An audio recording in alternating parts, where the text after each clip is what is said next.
Rob Stable, guys. This is going to be another unboxing, and this time we're going to be doing Salerno 43, another Mark Simonitch game from GMT Games. So let's crack it open and see what's inside. Alright, so here we have the box, still in the cellophane. Let's look at the back. Let's look at the side first. So as you can see, it's a fairly narrow game, about 1 inch box. I do like the cover work in the front, that's for sure. Illustration by Marcus Villarroel, quite good. Looks like a couple tigers there kicking some ass. So looking at the back, what we're looking at here is Salerno, Italy. So this is going to be dealing with the Allied invasion of Salerno. Germans are all the way down here in the boot primarily, so this is one of those attempts to get behind German lines. Anzio is just going to be up at the top. And from what I've read, actually, this is going to be the first of a 3-part series, which is going to cover everything from Salerno all the way up to Anzio landings. So looking forward to those 2 games coming forward, probably from Mark Simonitch, just to complete the series. And all the maps are going to be able to be linked up. So you can, if you wanted to, and you had this table space, you could link all 3 maps up together.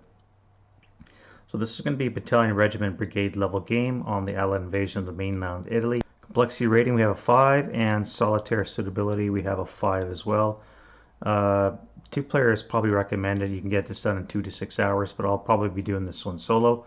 It's a fairly small 1-map endeavor anyways, and it's fairly limited, but I understand that Salerno 43 is a really good stepping stone into the 19XX series, if you want to call it that, from Mark Simonitch.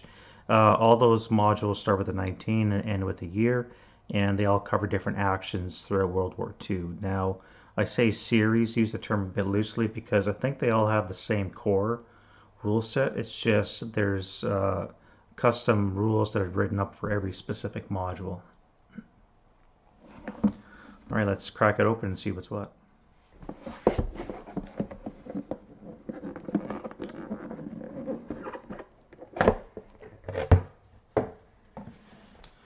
Alright, so we get the obligatory 1-sided die. So everything is going to be resolved with D6 on the CRTs. So therefore you only need 1 die in this game.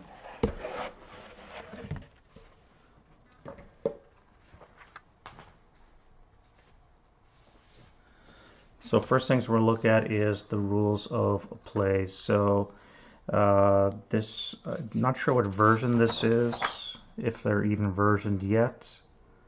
But as I said, these are quite similar to most of the other games. There's some, like the North Africa rules, that are a little bit more complex because of all the different situations you can get in the desert, but these might mostly be the same. So the layouts should be similar if you've ever played one of these 19XX games. So here we have a nice little illustration of what the counters look like, explanation. Now, I've never played these yet. I own this one, and the other one was owned by my friend Dave. So right now I'm traveling on the. At some point I'm going to get home, and when I do, I'm going to get the table out and I'll start laying these scenarios out and seeing how they go. So we have 2 types of German units, the Wehrmacht and the Luftwaffe, and the Allied units consist of US, British, and Canadian units. So the Allies, both sides are set up in their respective boxes, and that looks like after the weather phase, the German player turn, which is repeated by the Allied player turn afterwards. So you have initial phase, you have a movement phase, your combat phase, your recovery, supply phase, and then the Allied player turn. And then it's the victory check phase to see whether or not you've met the conditions, or if you've denied them and the scenario continues. Similar to the Africa one, again, 6 stacking points is your maximum. You're going to see a lot of similarities, as I said, in the rules. It's just the unique things that come to the terrain that'll be playing different. So here we have effects on land movement, the Zox.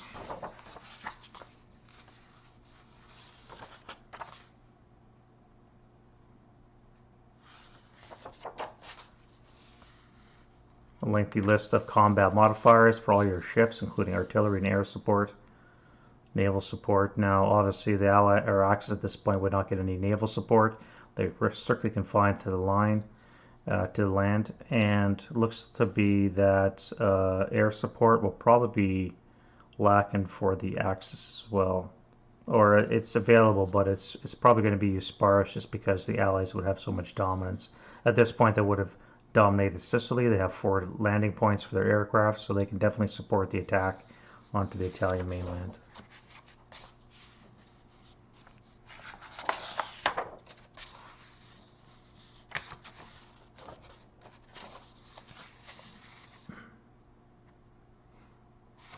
That's a lengthy page on combat. I assume it makes sense because it's so critical to the game and how you do everything. So it's got to account for all the little weird things that might happen on the map. We have your artillery support units.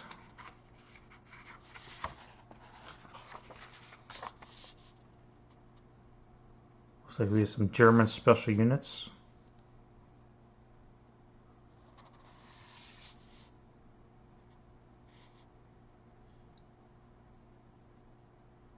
Yeah, interesting about the 2 Allied battleships, Valiant and Warspite. Looks like they did not have enough high explosive shells to stay very long support against the German counterattack, trying to push them back into the sea.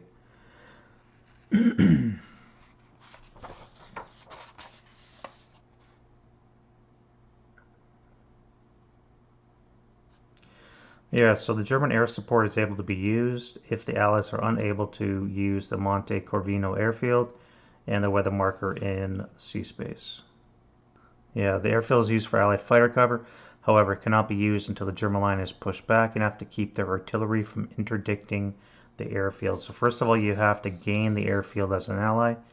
Then you have to make sure that there's no German units and especially artillery that can interdict the airfield. And the weather marker has to be in the sea space in order for you to use the Luftwaffe air. So with all those factors, I'm not sure how much use the Axis Air Force is going to be.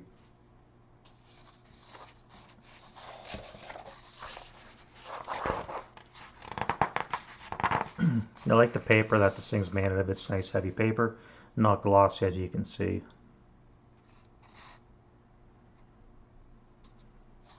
Alright, then we get into scenarios, of which there's 2, Avalanche and the campaign game proper. Now Avalanche is 8 turns, 22 turns for the campaign game, so it's going to be plenty of time to resolve everything, I think. So here we have some hints on play, and then of course Mark's design notes on why he chose what he chose. And this is a nice overview of the map itself. So it's as I said, it's quite small based on your typical counter size. You're basically fighting over this little beachhead, trying to engage while the German garrison is trying to push you off. And then of course you'll have your German reinforcements pouring in from the flanks to once more try and push you into the sea.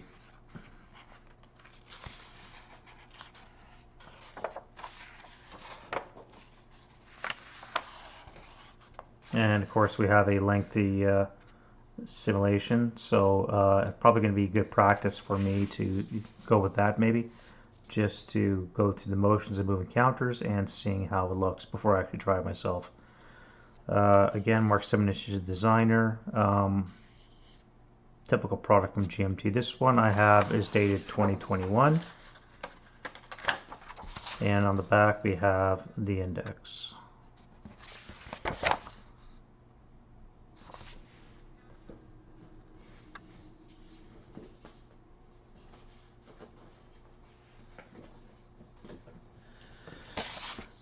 Alright, so we have 2 campaign game and Avalanche scenario setup boards for your different forces. You have the Axis, obviously, and the Allied. Just one-sided. Not a lot of units for the area. Again, you'll have more attacker than you will defender coming on in waves. But the German reinforcements come on in piecemeal fashion as well, and this is what they have to fend off this at start. So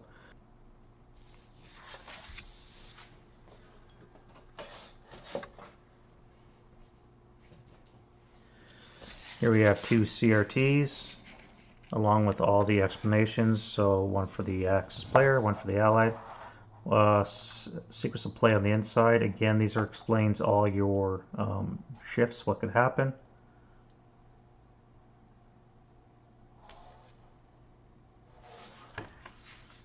Including a train effects on the back and different impacts on the units itself.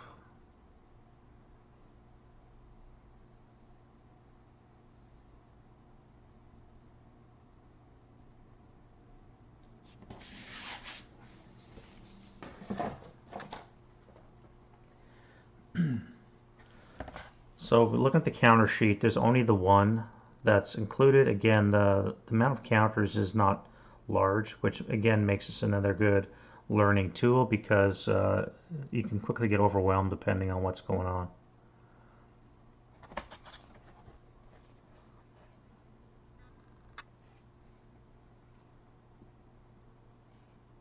Looks like nice clean cut lines on the die cutting.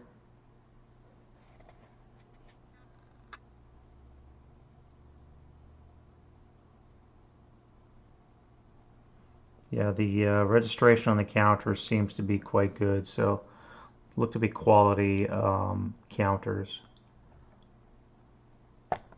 They punch up quite easily, and the little nibs on the corner aren't too egregious, but of course you take your rounder to that and get rid of it. Some of the text up here, for example, this infantry unit here has a nomenclature right at the top. Depending on the radius of the clipper you use, you may or may not be clipping those. So probably wouldn't use the 2.5, maybe the 2mm. Probably not a 3, that's just too much material would be lost. They're trying to use up as much real estate as possible, and same thing here with the battleships. You could quite easily miss some of the text if you use too big of a rounder, so just bear that in mind when you're clipping your counters. Alright, so this is the map page we're looking at here. So you can see that it's basically 6 sheets worth, quite long, and very small area itself. You've got your German resupply areas up at the top in the blue. You've got some more on the flanks in the green, and then you have red near the bottom. And of course we have the center area where most of the fighting will probably be taking place, at least initially. Let's zoom in.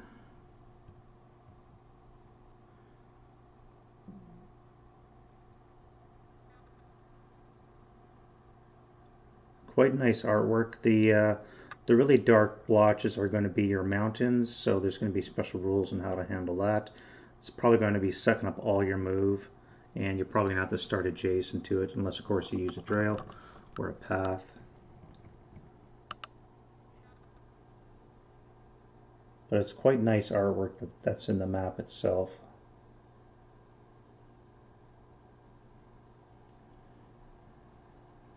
And then of course you've got all your boxes on the side to keep track of everything, as well as the turns and the good old weather charts. And there we have Salerno 43. So this is my second unboxing of a 19XX game. Really suitable for introduction to the series.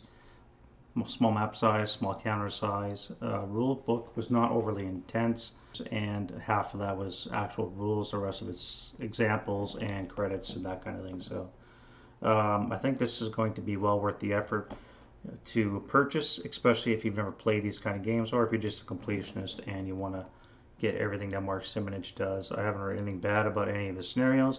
Really well received, and this is not going to be the last one I get from this series. Probably going to try Normandy as well as Eastern Front. I think there's 3 that he has around that area.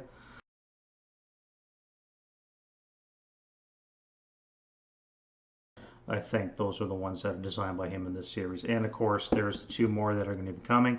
So this is going to be part 1 of a 3-part series. And the other 2 will cover north of Salerno itself, all the way up to the Anzio beachhead. So it's going to be a lot of good fun, and hopefully you enjoyed that video. Let me know what you guys think of Salerno 43 in the comments down below, and see you guys next video. Bye.